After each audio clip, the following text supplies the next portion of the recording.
Frank Malloy, Confidential Inquiries.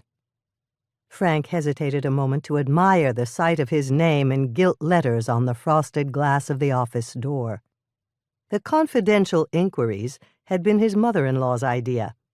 Elizabeth Decker felt that detective agency was somehow undignified and might attract the wrong type of client. Frank wasn't sure what the wrong type of client might be for a private detective agency, but he was more than willing to give his new business at least a hint of respectability. He turned the brass knob and stepped into the office. His assistant, former police officer Gino Donatelli, instantly rose from behind his brand-new desk. "Here's Mr. Malloy now," he said to the respectable, middle-aged couple sitting in the row of wooden chairs lining the wall. Frank removed his hat and went over to shake hands as Gino introduced him to Mr. and Mrs. Northrup. They both had the stunned look of people who had received one of life's harsher blows. Mr. Northrup covered his pain with bluster, the way men often did, but Mrs. Northrup could barely speak and looked as if she might shatter at the slightest touch. "Gino, would you take the Northrups into my office?"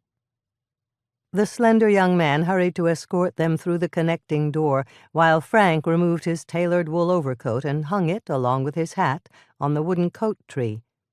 Mrs. Decker had suggested a brass one, but Frank didn't want to look like he didn't need business, even though he didn't.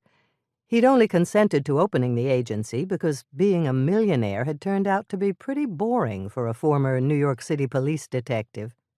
Since he didn't need the money, he also didn't want to scare off poorer clients who might well be the most interesting cases. In the few weeks since he'd been open, he hadn't gotten any interesting cases at all. Unfortunately for them, the Northrups promised to break that streak. Frank followed them into his modestly decorated office. The furniture in here was new, too, which couldn't be helped because the business was new, but it wasn't particularly expensive or ornate. The Northrups sat in the two wooden chairs placed in front of his plain walnut desk. Frank sat down in a more comfortable chair behind it and pulled a pad of paper and a pencil from the drawer. Gino discreetly sat down on a chair in the corner behind the Northrups with his own pad and pencil to take notes in case Frank missed anything.